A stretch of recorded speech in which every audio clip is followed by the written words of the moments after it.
आजी बी नको माझी बी नको, आता आम्हाला वेगळे लागत होते, कधी विमानाचे लागायचे, कधी तुतारीचे लागायचे।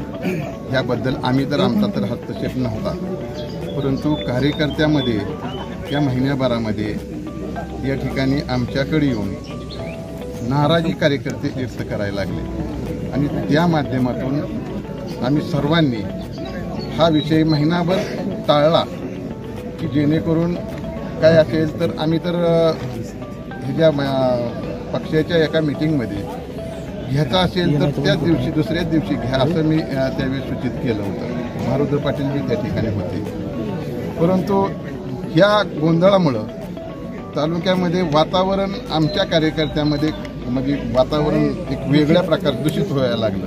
आजी बी नको माझी बी नको, आता आम्हाला पाहिजे नवीन बाजी असं लोकांचं बॅनर या तालुक्यामध्ये लागलेलं आहे। मग अशी परिस्थिती काय ते तर आम्ही कोणी लावायला लावलेली नाहीत आणि मग ह्या लोकांची जर भावना ही अशी असेल तर शेवटी कार्यकर्ता हा महत्त्वाचा आहे, साहेबाचा आदेश हा महत्त्वाचा आहे, ताईंना मतदान केलंय ताईंचा आदेश बी महत्त्वाचा आहे, जयंत पाटलांचा आदेश महत्त्वाचा आहे, हा तर पाळला जाईल, परंतु कार्यकर्ता राहिला तर आम्ही टिकू। आणि तालुक्यामध्ये वातावरण असं आहे की सांगतो, जर उद्या साहेबांनी जर उमेदवारी आमच्यापैकी कोणालाही दिली तर चांगल्या प्रकारे उमेदवार 100% निवडवले, ह्याच्यामध्ये कुठल्याही प्रकारची शंका या ठिकाणी नाही। की शेवटी तालुक्याचा लोकांचा कल हा तुतारीकडे आहे आणि पवार साहेबाकडे आहे आणि म्हणून लोक आज अनेक जण याला या ठिकाणी तयार आहेत, परंतु भविष्याचा विचार केला ही लोक आज येतील आणि उद्या जातील अशी परिस्थिती असेल तर खऱ्या अर्थानं या ठिकाणी लोकांचं मत आणि साहेबांचा विचार हा आपल्याला पुढे घेऊन जायचा आहे।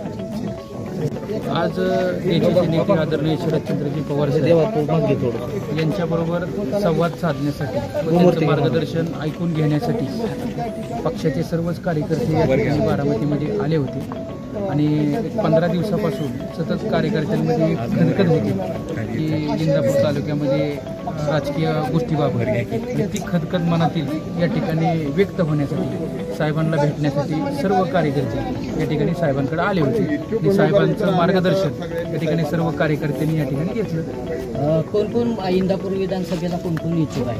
इच्छुक मी स्वतः इच्छुक आहे त्याचबरोबर आप्पासाहेब जगदाळे या ठिकाणी इच्छुक आहे, अमोल शेठ देसाई इच्छुक आहे, केसी पाटील इच्छुक आहे, सागर बाबा मिसाळ इच्छुक आहे, अशोक भाऊ गोगरे एवढे या ठिकाणी इच्छुक उमेदवार आहेत आणि त्यांनी या ठिकाणी साहेबांना विनंती केली की आपल्या पक्षाकडे ज्यांनी अर्ज मागणी केलेली आहे त्या अर्जाचा आपण विचार करावा। खऱ्या अर्थाने इंदापूर लोकसभेमध्ये निष्ठावंत कार्यकर्त्यांनी निष्ठावंत कार्यकर्त्यांनी काम केलेलं आहे आणि आता इंदापूर विधानसभेला काही जण तुतारीमध्ये पवार साहेबांच्या पक्षामध्ये येणार असल्याचे आणि म्हटलं जातं। जर तशा पद्धतीने निर्णय झाला तर तुमची भूमिका नेमकी काय असणार? शेवटी कसं आहे चर्चा जर या ठिकाणी आता आपण त्याच्यावर बोलू शकत नाही, आम्ही सोशल मीडियाद्वारे त्या ठिकाणी ऐकून घेतो, साहेबांनी सुद्धा या ठिकाणी मला सूचित केलं की आपण सर्वे करून या ठिकाणी घेऊ। शेवटी आदरणीय साहेब यांचा शब्द अंतिम असेल सगळ्या कार्यकर्ते।